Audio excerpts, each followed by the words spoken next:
Hey guys, it's Erica with C Squared Farms. So I was sitting out here enjoying the beautiful day on the swing, and I had a customer actually reach out to me, and she had a few questions about dry hatching. Because of that, I thought this is a great opportunity to do a video and kind of explain what dry hatching is and why, living in Arkansas, that I choose to dry hatch our chicks in the spring. So I choose the dry hatch method because living in Arkansas, it's naturally humid in the springtime here. We get a ton of rain and it's just starts getting kind of humid and a little muggy. And because of that, I don't have to add water into my incubator, because if you add water into your incubator this time of year, it can be a little tricky to have a successful hatch rate with chicks. So let me give you an example of your humidity level being a little too high. The first example would be that your chicks don't dry off quickly. If your chicks hatch and they are sopping wet and it seems like it's taking them quite a while to dry in the incubator, your humidity level is way too high. The second is, sadly, if the humidity is too high, it's creating way too much moisture in there. The chicks can't get out of the egg because they are going to drown inside the egg before they can ever hatch. What do we keep our temperature at? I keep my incubator at 99 to 100.5 all through the spring and the summer. That is the ideal temperature to successfully hatch a chick. So I will tell you, there are two ways that you can dry hatch, and I've used both of these. I still choose to dry hatch with no water at all. But the other dry hatch method is you don't add any water until day 18 at lockdown, and then that's when you put a little water in. But for me, here in Arkansas in the spring, I don't need to add water, because a lot of times if I do, even at day 18, my humidity will get up above 70, and then I'm trying to adjust it and get it to go down slowly rather than dropping down quickly, which can cause them to get shrink wrapped in the egg.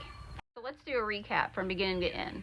So what I do from beginning to end is I put my eggs pointy side down on my hatching trays. I spray them with a light mist of pure white vinegar for sanitation. To me, it has dramatically helped my hatch rates in the last 2 years that I've done this process. Also, once you get them sprayed with the vinegar, you stick them in the incubator. You do not add water. And after about a week, I'm going to candle my eggs. I'm going to candle them and check them, see if they are good and fertile. If I have any that I need to throw out, then I will throw those out. I will put them back in after I've candled them, and I usually give them another week.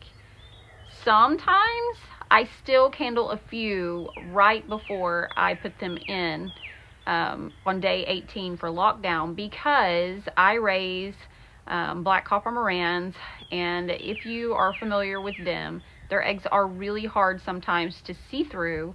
Also, their offspring that I have mixed and made olive eggers, I have a few of those that you almost can't see through their eggs as well. So sometimes for me, the last, on day 18, I will go and, the ones, those few eggs that I haven't been able to see real good through, I usually by then can see pretty well through, and then I will continue to lock them down. Like I said, I don't add water, not even on day 18. Once I take them out of their turning tray and take them out of the hatching trays, I will stick them down in my hatcher, lay them flat, and I personally use onion bags to separate my breeds.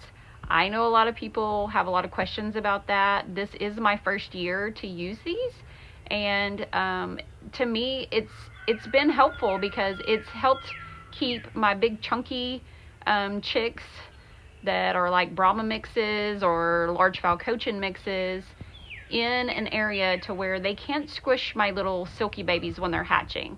Also, because a lot of people come to me for purebred chicks, I take all of these out one bag at a time, and I band each one individually so I know who is who and that they are a pure chick that I'm offering my customers. I also wanted to add that before they start pipping, our humidity is usually at about 30 to 35.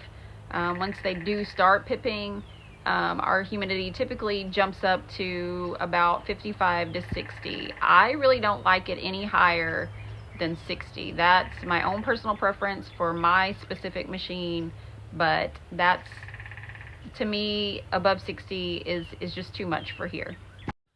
Alrighty, so that's about it. I mean, it's pretty easy. It sounds a little difficult, but I feel like taking the whole water aspect out of it, if you can, to me, is less maintenance. It's less work. It's less worry about trying to balance out your humidity, and I feel like, to me, it keeps me less stressed during hatching season. So, but I hope that this video has helped anybody that has questions about dry hatching, and I hope that, if there's any other questions, you guys just reach out to me. I'm just a normal plain old person. I work as a hairdresser and work here on the farm, and I am a busy person, but I will get back to you and answer as quickly as I can. So feel free to reach out, and I guess that's about it. I hope you guys have a great day. Enjoy the beautiful sunshine if you're having a good sunshiny day outside, and we'll see you on the next one. Thanks for watching, guys.